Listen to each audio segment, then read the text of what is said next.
Hey guys, what is going on? Welcome to the Tactical Jam session. For those of you who do not know me, my name is Todd Fossey. I am the founder and chief instructor at Integrative Defense Strategies.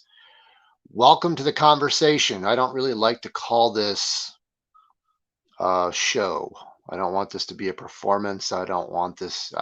It's cool if it's compelling, but this isn't really about entertainment. This is about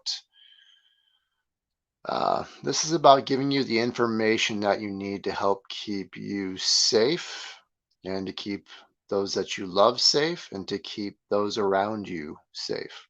Um, Few things. I've been having some technical problems with my laptop. If you guys haven't noticed, my laptop, when I do this live streaming stuff, has a tendency to just sort of crash out. So I've been having a little bit more luck with my cell phone. So I'm using my cell phone right now. One, let me know in the comments right here, how does it look? Is it looking okay using the cell phone? How does it sound? I'm using this little boom mic. Last week I was on a podcast and my laptop died, and I went to my cell phone and it didn't looked okay, but it didn't sound that great. So let me know. Josh Berry says that the sound is good. Thank you, Josh. Looks and sounds okay. All right. If there's any problems technically on happening that you guys are observing on your end, please let me know ASAP. I'm working out all these technical glitches. I have some notes here off to the side. Today we are going to be talking about profiling, pre-incident, and pre-attack indicators. Um, if you missed last week's conversation, I'm going to strongly recommend that you go back and watch last week's conversation when it comes to personal security operations. There's a lot more. There's more to personal security operations, but the conversation we had last week will take you a long way when it comes to being just a regular person, a citizen defender. Um, we're going to build on it this week a little bit with profiling, pre-incident indicators, and pre-attack indicators. So this is going to be, in my opinion, some important stuff. Okay, man, um, this week's going to be. It could be intense, right? We could be experiencing some intense stuff, especially where I'm at. I'm just outside of Minneapolis. You can cut the tension with a knife here. Um, I'm cool. I'm good. I'm relaxed. Um, I know that the Lord has gone before me. We do have a large National Guard presence here, and there's a lot. The verdict is going to come down this week, probably. Um, and there will probably be intense social unrest, regardless of whatever the outcome is from that trial. And chances are good that that's going to be all across the country, right? Um, so it's important that we're going to be having these conversations. Uh, so keep your heads on a swivel and be relaxed, enjoy life, but bring your A game. The threat level is going to be heightened here over the course of the next week or so, and chances are good that it may linger on for a while. I think there's a good enough chance that it'll linger on for a while even after this week. So have yourself prepared. If you guys have any questions, um, thanks, Rich Allen. Thanks for letting me give me the feedback on the technical side. Um, if you guys have any questions or comments along the way, I know we have people who are watching this who have a lot of expertise in this area. This won't be a super deep dive. It'll be deeper than what you'll normally get in self-defense classes, and it may even be a little bit deeper than what you would normally get in some personal security or executive protection courses. But we could take this a lot deeper. But I wanted to keep this at a level that was going to be manageable and not overwhelming for most people in most contexts and most applications. Um, Before we get into it, guys, please tune in and watch UFC 261 this week. Thug Rose Namajunas is fighting. You guys maybe kind of know a little bit about my relationship with her. It's a big deal. She She represents freedom, and it's a big fight. So tune in, give her your full support, give her your full support online leading up to next Saturday. It's next Saturday on UFC Fight Pass, so check that out. She's going back for the title, fighting for the title. This big fight, and it's going to be a great card. UFC 261 is going to be a great card. I will not be live next week. I'll be traveling for work. I will be in Kentucky at Krav Maga Kentucky in Lexington doing a 2-day boot camp on called Lethal Encounters Boot Camp there.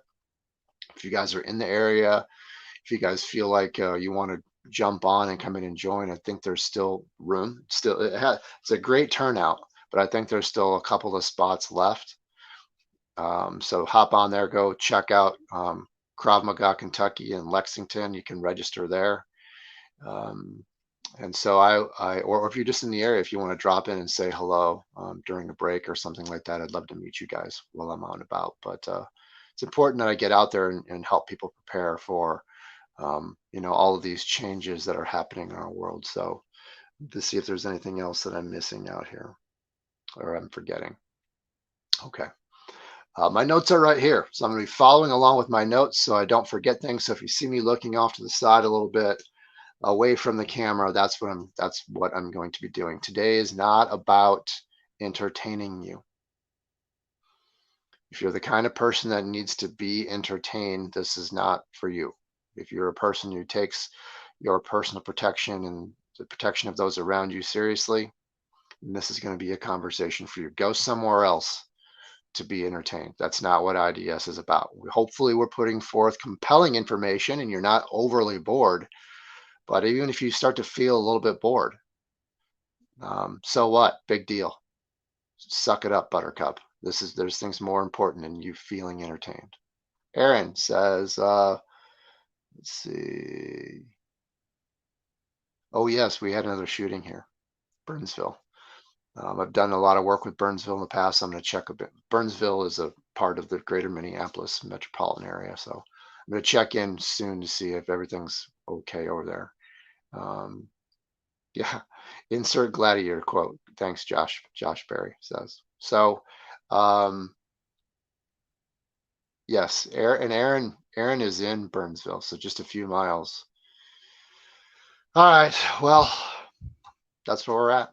Thanks for filling me in, Aaron. I did see headlines and I did read a brief article about it, but I don't know too much about that shooting yet. I'm looking forward to finding out what's going on. Okay, so let's get into this. We're going to be talking about profiling today. We'll be talking about pre-incident indicators and pre-attack indicators. Before we do that, though, I've been giving this some thought. I want to talk a little bit about what we call the 5 stages of violent crime. Aaron and Vern, if you guys are watching right now, I hope soon to cover this with you guys in class. Aaron and Vern are 2 of our newer students, and we train this a lot in a lot of our seminars and our classes. And Aaron and Vern, you haven't had the chance to cover this yet. Not only this will be the educational side of it for you, but we want to make sure that you're getting on your feet and training this. When I talk about these 5 stages of violent crime, I will say this, and we'll be coming out with a full online course for this here very soon. But it might be the most important thing that I teach. We go really in depth, like 2.5, 3 hours in depth in the online course. But I'm just going to be kind of glossing over it quickly today. Of all of the things that I've taught in personal protection and self-defense over the years, the one thing that people have used the most is the application and the understanding and the application of these 5 stages of violent crime. Seriously. It's not uncommon for students to come back to me or people that I've had in seminars to come back to me and say, the 5 stages thing, man, I used that last night. I used that last week. I used it earlier today. It's very, very frequent. And things have not escalated. It hasn't gone to a point of physical confrontation, which is good. That's what we want. We want to detect, right? We want to deter, and then we want to defend in that order. Unfortunately, these students were able to detect and deter before they had to actually get physical with defending. So, all right, so let's get into it. The 5 stages of violent crime. Here we go. Violent crime takes time to develop. The attack is usually not the first step. The preliminary stages must be built first. So there are 5 distinct stages to violent crime. The first stage is intent. So when I'm talking about intent here for the purposes of our conversation, I'm talking about observing behavior. I'm talking about, right, 93% of communication is nonverbal. I'm talking about nonverbal behavior and verbal behavior too, for that matter. But a lot of it will be nonverbal behavior. What is their body language telling you? My research, and both formal research and anecdotal observation, has been that about 80% of violent encounters will incorporate some type of visual and verbal intent. Okay, where their body language and their verbals will tell you exactly what they want to do. This is very important that we're understanding that, because when we're out and about in life, we have a tendency to kind of be in denial. Like, am I misinterpreting this? Is there something that I'm not understanding? I don't want to be rude. And that's what they prey upon. Okay. So this is the intent stage, right? Well, one, what do they want to do? And what are you observing with their body language and or what their verbals are? All right. Next is the interview stage. The interview stage is when they're casing you. A would-be attacker is observing you. They're deciding whether or not you are going to be a suitable victim. This is, we call the interview stage. Okay, they're checking you out. They're making an observation. You may realize it or you may not realize that that's what they're doing. Okay, maybe it's a car driving by your house several times, or someone driving by your house several times. Okay, that's going to be a combination of showing intent. Okay, especially if you can observe their body language inside the vehicle. We'll get into some more of that later in a more specific way. Okay, but they're also what? They're interviewing you to make sure that you're going to be a suitable target. All right. Yes, normalcy bias. Exactly right, Josh. People get stuck in that loop of denial or normalcy bias into thinking that bad things only happen to other people in other places. So we've got the intent, we've got their interview, then it's going to be positioning. The next stage is them positioning themselves in a way that's going to be tactically advantageous for them to execute that attack most successfully, to mitigate and minimize the damage to them, right? And to maximize the outcomes for them, minimize the risk and maximize the outcomes for them. So positioning is going to be important. So we've got intent, we've got the interview, we've got the positioning. Oftentimes during the interview stage, they're attempting to engage you, especially when we're talking about unknown encounters in transitional spaces, right? They're going to attempt to engage you in some way. So oftentimes it's going to be through a question or some type of a distraction, something like that, a ruse. They're going to try to attempt to engage you in some way behaviorally. They want to draw upon your good intentions, because violent criminals know that you will project your good intentions onto bad people, just like they're projecting their bad intentions onto you, right?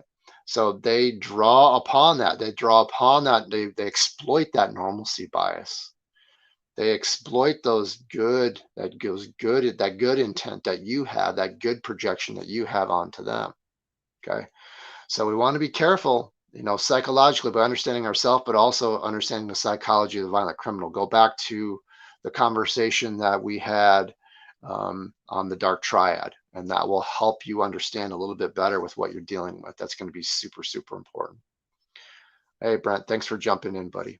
All right, so we've got intent, we've got the interview, we've got a positioning, and after the positioning is going to be the attack.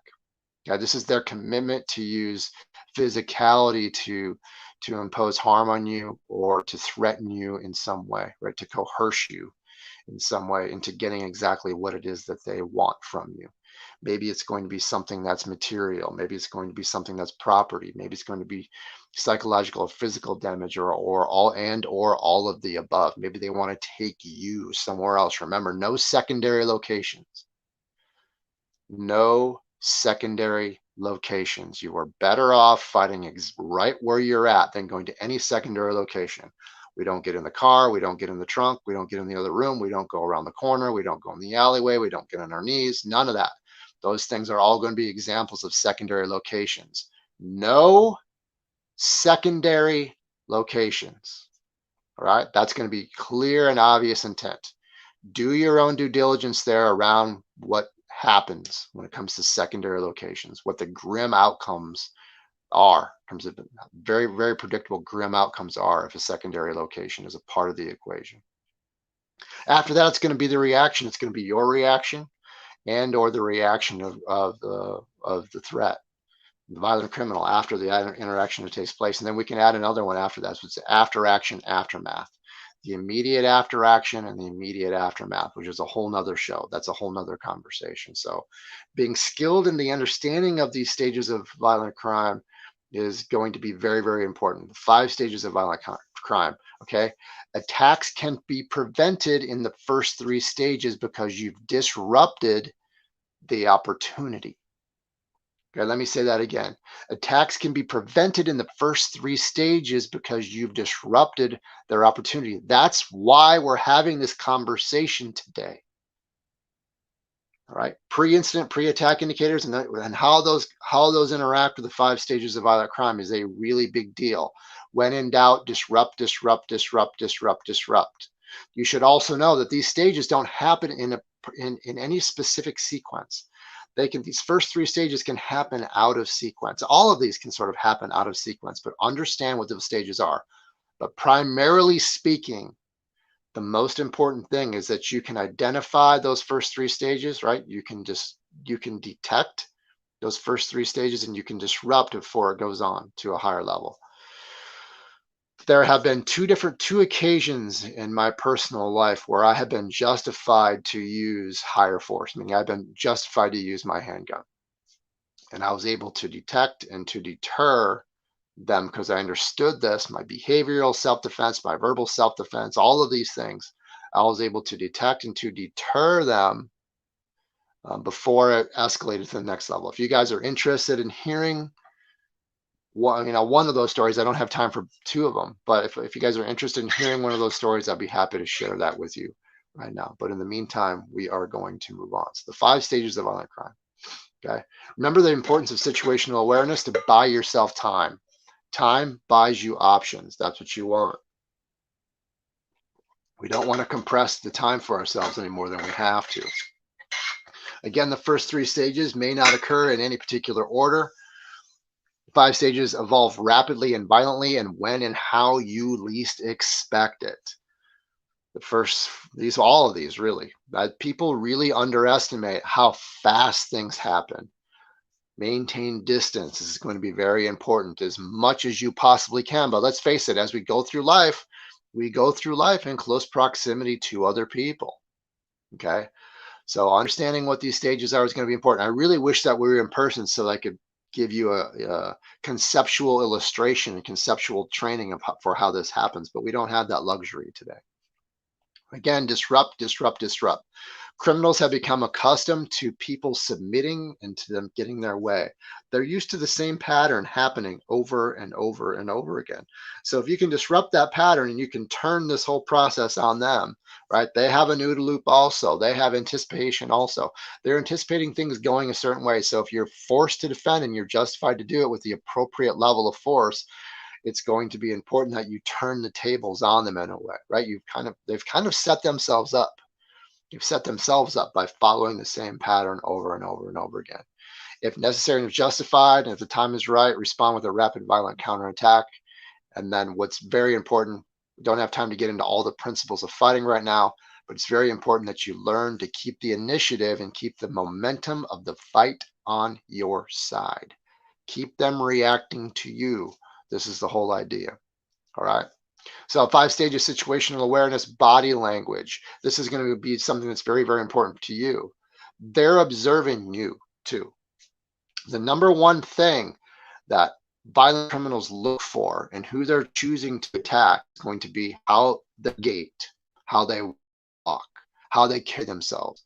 Do they carry themselves with a sense of certainty? Do they carry themselves with a sense of confidence? Is their chin up? Is their shoulders back? Are they walking a little bit faster than the crowd is? Are they walking with a sense of purpose? Are they projecting that they play the victim role in life? Are they projecting that they are prey? There's been a lot of many psychological studies around this with violent criminals where they'll show criminals a crowd of people on video, and they'll ask those violent criminals, in this crowd, who are the people that you would choose to attack? And they all choose the same people. And they say the number one thing that they look for is how a person carries themselves. The second thing they look for is going to be their level of awareness, their level of situational awareness. The third thing that they're going to look for is going to be their physical attributes. How big are they? How old are they? How strong are they? Things of that nature. Okay, so kind of in that order, that's the priority. So be careful how you carry yourself. The other thing to remember when it comes to this is that if you puff yourself up and you're walking around in a way that's puffed up and overly aggressive, that can trigger aggression and attract aggression as well. So being submissive attracts aggression, okay? And also being overly aggressive attracts aggression because now it becomes an alpha versus alpha situation. So what we recommend is that you carry yourself in a way that is crisp and neutral. Crisp and neutral. This is the thing that is the biggest deterrent in terms of the observation of your body language and how you carry yourself.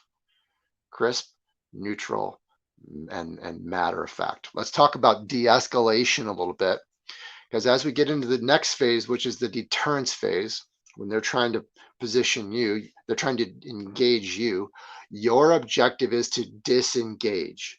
Disengage verbally and disengage non-verbally.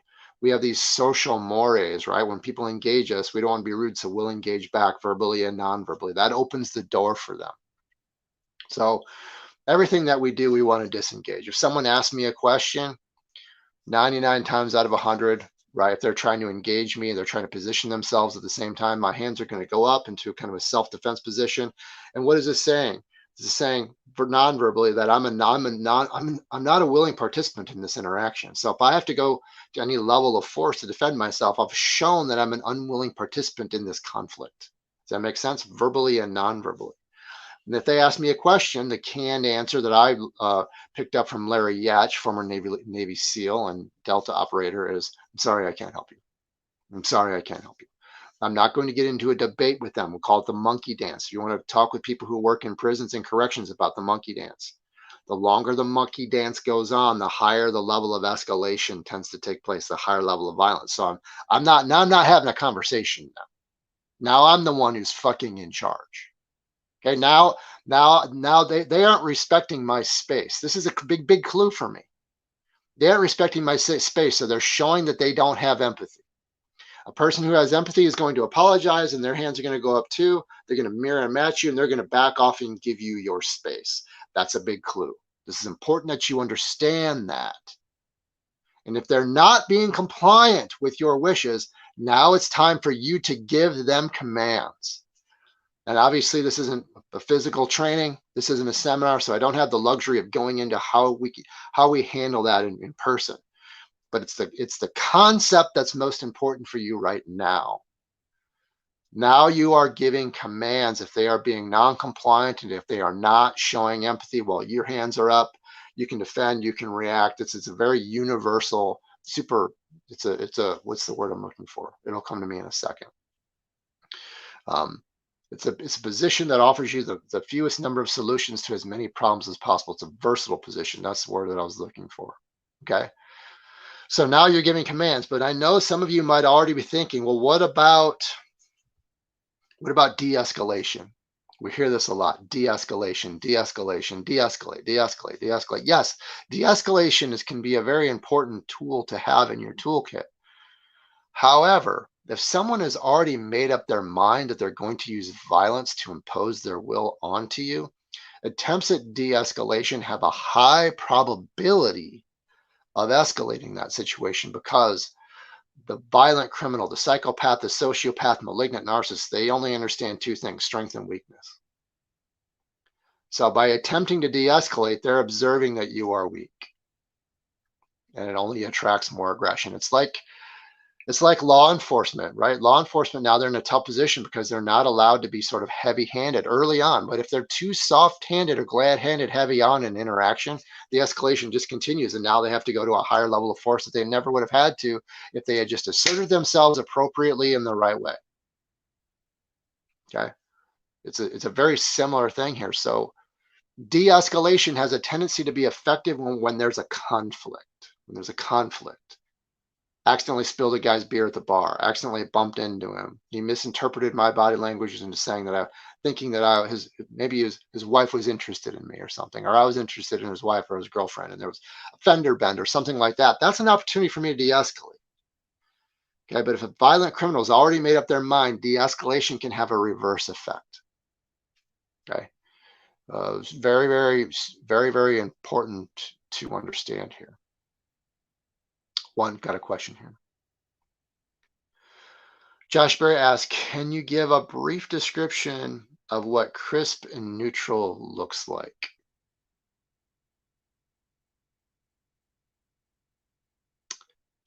I'm not moving through that space being submissive, and I'm not moving through that space being aggressive.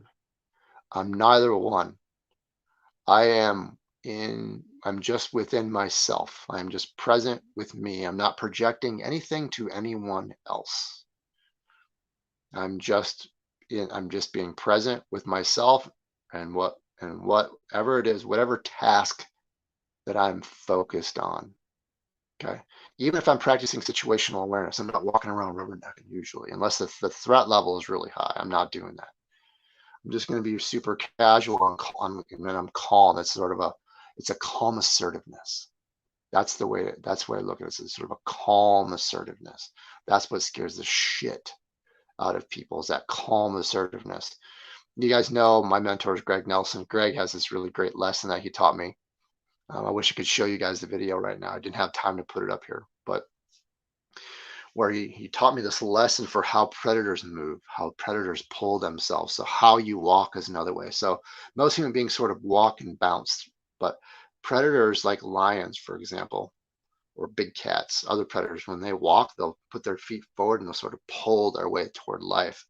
And they've discovered, like tribes in Africa discovered, that when they walk like the predators walk, but they're calm and they're just moving through this space, sort of putting one foot in front of the other and pulling themselves instead of pushing themselves, they can walk right past a pride of lions and the lions sort of back off or are afraid of them. But they also discovered that when the men are drunk and they forget and they don't have sort of this level of awareness, they sort of get drunk and they're stumbling and they appear as though weak. That's when lions and predators will attack. So it's a very primal, primitive thing. And so I'd like to practice that. Look at Conor McGregor as when he walks in, right? That's sort of a form of, he's not saying that's what it is, but sort of a form of a predator walk. So you become less attractive, right? So again, we're not too much of anything. It's a subtext. That's what I'd like to call it. It's a subtext. It's, what is my body language saying? If I see someone who's all puffed up, I know they're insecure. I know it won't take much for me to break them down. Okay, so situational awareness, we're observing. That's another thing. We want to let the potential threat know that you see them. Now, want to be careful, remember, because we want to disengage, right? So if what most people will do when they're starting to learn this, when they're practicing observing a potential threat, they'll practice that social moire. Well, they'll nod their head. They nod their head, or they'll say, "Can I help you?" Now, is that engaging or disengaging? That's engaging, right? So I'm not going to nod my head and I'm not going to shake my head. I'm going to be neutral. And I'm just going to let them, all they have to know is that I see them and that I'm unafraid. Okay, this has literally probably saved my life on more than one occasion. I just look at them without fear. I am neutral. I am not afraid. If this is going to go down, it's going to go down. It's probably not going to go well for you. And they will probably assess, unless they're very desperate, right? Unless they're very desperate or they're like totally high on the psychopathic spectrum. They're probably going to make the assessment that they're about to bite into something that they can't chew. They'll choose somebody else. Aaron, can't look too aware, looking paranoid could show weakness. Absolutely right. Absolutely right. So we talked about the disengagement. We want to disrupt their plan. We want to also disrupt their position. Don't have the luxury of going into how we want to position ourselves right now, but also understand during this stage that there's a high probability of you being faced with more than one attacker. There's a 56.6% chance of more than one attacker. and they have an average of 3 weapons on them. So if we're not making the assumption that they have weapons on, that's going to be a big mistake. We want to make that assumption, right?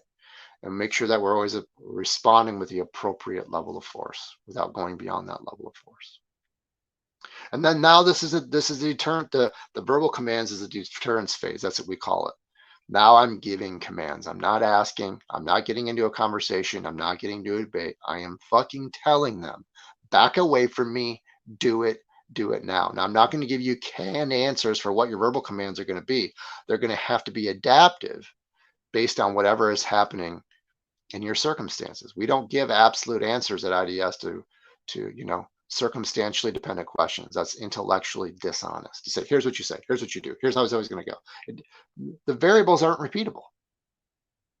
Again, you've heard me say this many times, that in violence, the variables are not repeatable. They're unpredictable. Okay, so I can't tell you what that is. You have to develop this repertoire with time. This is why I'm just giving you concepts, especially here, in this way. Then there's the defend phase. And that's a whole nother ball of wax. And then the after action and aftermath. Okay. So if you guys have any questions about those 5 stages, let me know. We're going to get on to profiling, threat recognition, pre-incident indicators, and pre-attack indicators. What's up, Ghost? Thanks for jumping on, buddy. Glad to have you here. All right. So let's get into it. Situational awareness, talked a little bit about that. Let's get into profiling, threat recognition, pre-incident, pre-attack indicators. There are always individuals who have made up their mind they're going to use violence against you, those that you love, or innocent people in your area. I go through life making that assumption. Whenever I get up in the morning, wherever I'm at, I'm always going to make the assumption that especially if I'm in a public place, that I'm in a place that there is going to be a threat. We'll get into that a little bit later, but just having that mindset. It's like when I played baseball, right? The ball was always coming to me. Every single pitch, the ball was always coming to me. Every single throw, everything that happened, I'm always making the assumption that the ball was coming to me, and I always had a planned out in my mind. Ball goes over my head. I played center field. Ball goes over my head. I know who the cutoff man. Ball goes to my right, ground ball. Everything that happens, I know. We talked about that a lot last week. Go back and review that conversation if we need to. Okay, but always make the assumption that the ball's coming to you, and always know what your plans are going to be based on what high probability variables will be.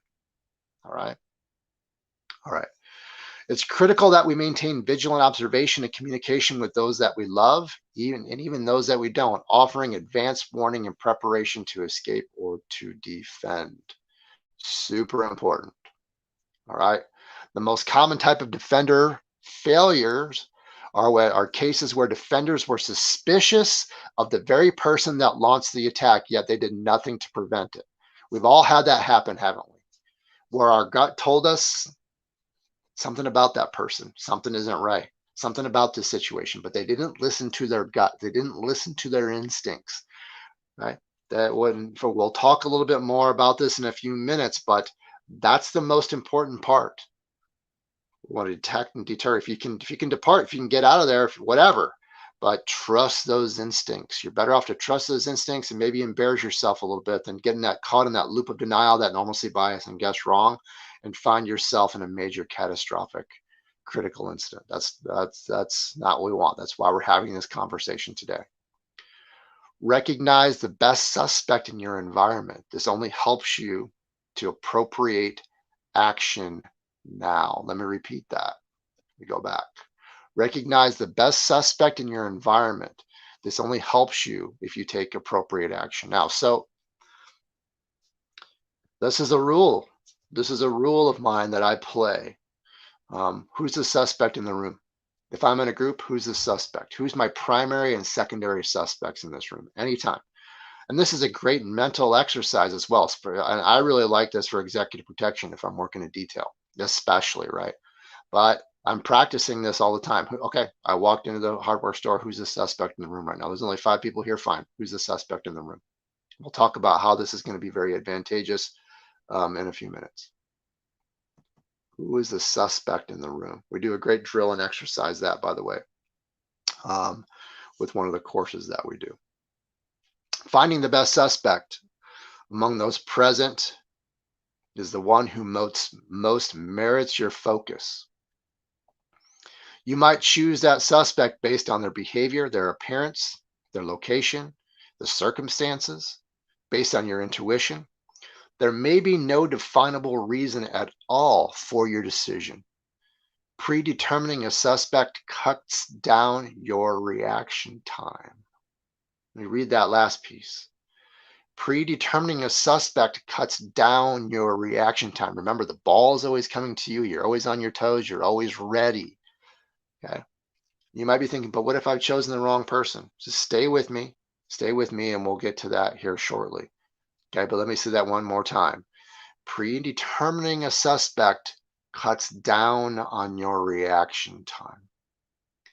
So even if you have little to no basis to choose your suspect, at the very least, it keeps you connected to the moment and on your toes. So we've done a fair amount of just like anecdotal kind of stuff where we've tested this out. IDS is a lab where we'll have a group of people, and the defender is just observing, okay, who's the suspect in this group? And then we'll randomly have a person attack in a wide variety of different ways. And they have a very high probability of picking the person in that group of people who's going to be the attacker. There's been a lot of research around this as well, your instincts and your intuition aside. But even if you guess wrong, it keeps you at the ready, and that's the most important piece. Oh, stand by 1 second. Just got to read something.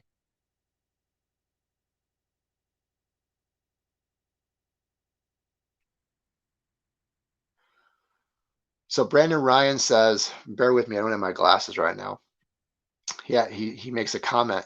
As someone who's disabled and teaches other disabled people, I put a huge premium on awareness. Thanks so much for what you do. Thank you, Brandon. I really appreciate that. Man, awareness is its own thing, right? Awareness is its own thing, and it's kind of its own art form. Just one thing I do want to say about that, and I'm not meaning to be contrary at all. This isn't contrary. This is in addition to what Brandon is saying, not a contrary to what he's saying.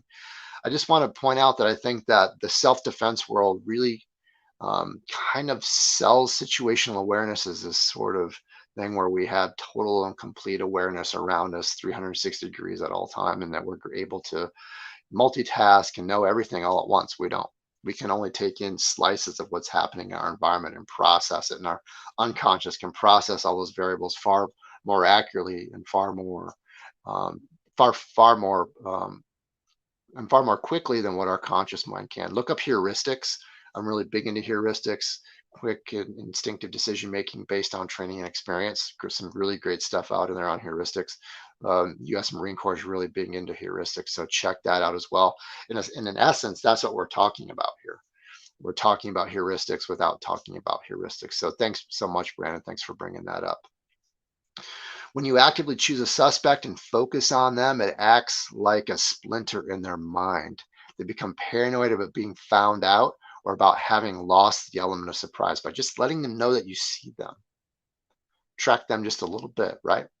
Neutral with that body language, but just let them know that you see them. Now they're like, oh shit, they're on to me. What if this? What if that? Those types of things tend to go through their mind as well. So now you're practicing some psychological warfare by just letting them know that you see them.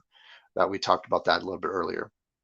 Research shows that most successful attackers were able to evade suspicion and retain the element of surprise. Okay. Most successful attackers were able to evade suspicion and maintain the element of surprise. Super big deal. The goal is not to find the actual suspect, but to find the best suspect in the immediate area. The research shows that if you let a suspect know that you see them and you position yourself so that you're within arm's reach or outside of 25 feet, they are very unlikely to attack. Let me read that one more time. Super big deal. The research shows if you let a suspect know that if you see them and you position yourself so that you're within arm's reach or outside of 25 feet, they are very unlikely to attack because the element of surprise is gone. You've already deterred them right out of the gate. by just letting them know that you see them and that you are ahead of the curve and that you've moved yourself to the most tactically advantageous position and you've taken away the tactically advantageous position for them and the element of surprise for them. Okay, so let's get into some suspicious presence indicators. Suspicious presence indicators. The first one is omnipresence. They're everywhere that you go. Like, man, didn't I just see that guy in that car at the last store that we were at? Didn't I just see that guy back there when we were walking? And this is like the third time I've seen that guy. Now I'm in this store and he's down this aisle and he tends to look at me and then look away. So this is the omnipresence indicator of the suspicious presence indicators. The next one is conspicuous ignoring. Most people when they're in closer proximity to themselves, they won't constantly be looking away and ignoring them in a way that is unnatural. So that's the next clue, is conspicuous ignoring. The next one is looking around and rubbernecking. They're paranoid. So they're constantly looking around to see if there's anybody watching. Super big one. This also is a pre-attack indicator as well. It's a suspicious indicator, but it's also a pre-attack indicator. The next one is the targeting glance, right? When they're just kind of targeting you, they're constantly looking at you and looking away, that targeting glance, or the 1,000-mile stare, when they're constantly just staring at you. And even after you've made eye contact with them, they just continue to stare directly at you. They don't follow just sort of the natural rules of social skills. These are pretty big clues. So omnipresence, conspicuous ignoring, looking around, rubbernecking, targeting glance, 1,000-yard stare, just to name a few. There are more. Verbal indicators, repetitious inquiries. They're constantly asking you questions, or they're asking you a series of questions. They want to engage you, right? We talked about that earlier. Sudden cooperation. They've been uncooperative and all of a sudden they're going to be really, really super cooperative with you. They want to help you out in some way. Oh, let me help you get into your car. Let me carry your groceries for you. Are you lost? Can I, if you want, I'm not saying you shouldn't be helpful for people if you're the good guy on the other end, but you usually will keep your space and let them know, hey, you let them know that, that you're not going to be a threat. And maybe you'll actually back off in a way to help them. So verbal challenges, they may challenge you in some way. And then monosyllabic dialogue, meaning they're using, one syllable words with their dialogue. Or they're using monosyllabic, just human sounds, guttural sounds, instinctive sounds.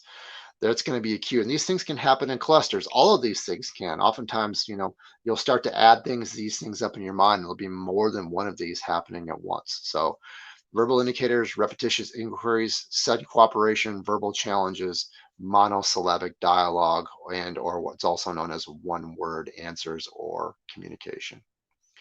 Behavioral indicators of pre-attack. Behavioral indicators of pre-attack indicators. Okay. Exaggerated movements. They're like really big and like overly animated. Physical crowding, not respecting other people's personal space. Shoulder shifts and shrugs. This is another big one. They're shrugging a lot with their shoulders. They're self-soothing. They're working out tension, or they're sort of getting this predatory mode where they will haunch. Their shoulders will come up. Grooming. They'll touch their face a lot. That's grooming is sort of a metaphor. They might literally be grooming, but a lot of times that means that they're touching their face, clenching their jaw and hands a lot. Okay, that's going to be an unconscious representation of aggression. A lot of these things are right. You're reading body language here. And sometimes this will just be subtle, but just paying attention to what these things are. They'll be taking a boxer stance or an aggressive stance, shifting their weight a lot, swaying back and forth. These also fall into the pre-attack indicators as well. Talk about that in a few minutes, shifting their weight. And then we talked about rubbernecking. So there's going to be some overlap here with behavioral indicators, right? And suspicious indicators and pre-attack indicators.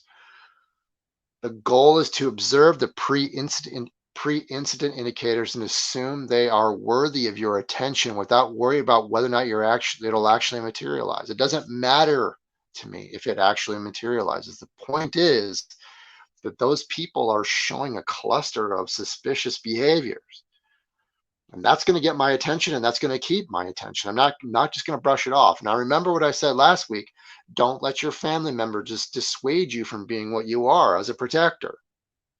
Don't allow other people who aren't made, who like you are made, to dissuade you. If you're watching this, you have it in your DNA to watch over the flock.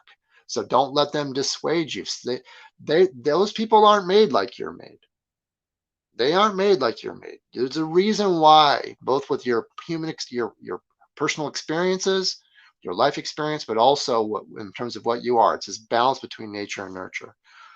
The goal is to observe the pre-incident indicators and assume they are worthy of your attention without worrying about whether or not they actually materialize. You're just making mental notes. Pre-incident indicators. The first one is the inspector. These are some terms for pre-incident indicators. The inspector displays a high level of interest. When you look at them directly, they immediately look away. They're the inspector. So they're inspecting you. They're checking you out. You look at them, they look away. They're inspecting the situation. They're checking you out. You look at them, they look away. Okay. Super, super important. All right. The next one is the organizer. They're repeatedly reaching into a bag and looking for something, right? So their disguise, their camouflage for their intent is that they're keeping themselves busy. They're giving themselves business. They're constantly reaching in a bag. They're reshuffling and they're resituating things, right? Something doesn't feel right when they do it. It just doesn't feel natural. It doesn't feel like they're actually looking for something, right? They're bad actors. They're bad actors. They need to take some acting lessons, right? So that's some damn fine acting. Some of you will know what that reference is. So that's another clue for you. The organizer, the sweater, appears hot and uncomfortable and nervous. They're uncomfortable in an environment where most people appear happy. So, one of these things is not like the other. One of these things just doesn't belong. We've got a group of people here and everyone else is feeling relaxed, but someone is sort of standing out. Maybe they just have social anxiety, but that's still a clue because they have sympathetic response as well. They have fight or flight response, but just like everybody else is. So maybe they're feeling a little bit nervous about what their intentions are about being discovered or unmasked. That's a clue. So we've got the inspector, the organizer, the sweater, the fashion plate. The fashion plate wears unusual clothing or wears clothing in an unusual way, perhaps inappropriate to the temperature or the weather, right? Oversized coat or clothing on a warm day, who knows? But they don't realize that they're giving themselves away by not blending in. Maybe they're trying to hide some type of weapon. Maybe they have body armor on. Maybe they have some type of an explosive device or a vest on. Who knows? Who knows why they're doing it? Maybe they have a mental illness and they just don't understand. Either way, it's a clue. So we want to take these clues and we want them to add up. More on pre-incident indicators. The traveler. The traveler moves all over the place, gradually repositioning themselves closer to those you are protecting or those that they want to attack. And this could be you as well, right? So they're kind of moving all over the place. Like, what's with this person? Most people aren't going to just be bouncing all over the place, no matter how bad their ADD is. They're not going to be bouncing all over the place from one place to the other. This is another form of camouflage. If I'm here and I'm here, if I'm here and I'm here, then people stop paying attention to how close I'm getting. That's in their mindset. They think they're systematically desensitizing those around them until they can eventually get close enough for their attack. So that's the traveler, the grouch. The grouch is overly aloof, seemingly uninterested, bored, or unhappy. People in close proximity don't like them and are uncomfortable with them. So observe the body language of the person who's your observe the body language of those who are not your suspect as well. Maybe they're leaning away, maybe they're looking and just kind of feeling a little bit uncomfortable. That's a clue where those people are looking, where their body language is pointing probably to where the threat is going to be, right? We'll call these concentric circles of disruption. That's what we want to pick up on. Concentric circles of disruption. Whoa. Now all these people are pointing probably to where that probable threat is going to be. Brent Seegers says, never go against your gut. Absolutely. Always trust your gut. But now you're getting information that helps to validate what your instincts are. We've all had that experience where we've gone against our gut and we've regretted it over and over and over again. So trust that gut feeling. The buffer. displays a lot of bravado and bluster. They tend to be overdressed, and either because they're feeling insecure about it at an unconscious level, they tend to be overdressed and either looking at their watch or some other fixed point, never making eye contact with people, especially their target. Okay, so they're overdressed. They're always looking at their watch, right? They're always looking. They have some object they're always looking at. They won't make eye contact with who their threat is. 1 second. Thomas Turner says, "I love this stuff. I'm going to have to catch this from the beginning." Yeah, for sure, brother. Go back and watch. Hopefully, there'll be some important stuff there for you. That this is all sort of built comprehensively, right? So we've got. Let's go back. We've got. 1 second. Oh. So we've got the inspector, we've got the organizer, we've got the sweater, we've got the fashion plate, we've got the traveler, we've got the grouch, and we've got the buffer. Right. Oh, we've talked about suspicious indicators. We've talked about pre-attack indicators. We've talked about we've talked about pre-incident indicators, and then earlier on in this conversation, we talked about the 5 stages of deterrence and how that works, and what are the behavioral factors involved in that as well. So, and the psychological factors that are involved as well. So take all of these elements and sort of blend them together. Think of it as sort of non-linear, that things don't happen in any specific sequence or specific order.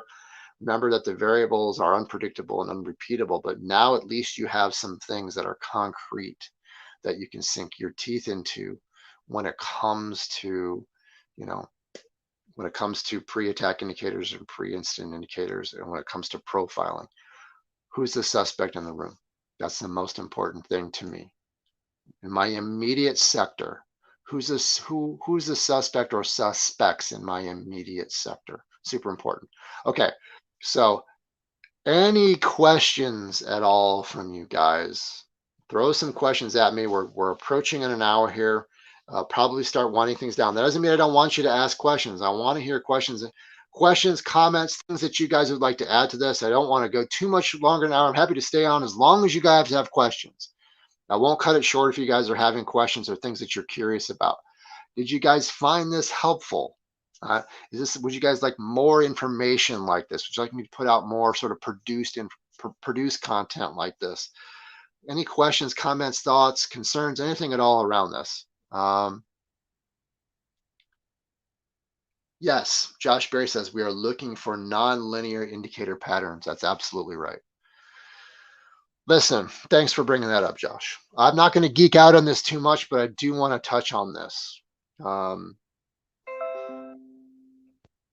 parts of your brain that are responsible for picking up on these threats, like for example, the amygdala and some other structures within the brain, work in a way that is nonlinear, and they learn and they observe at the unconscious level through pattern recognition.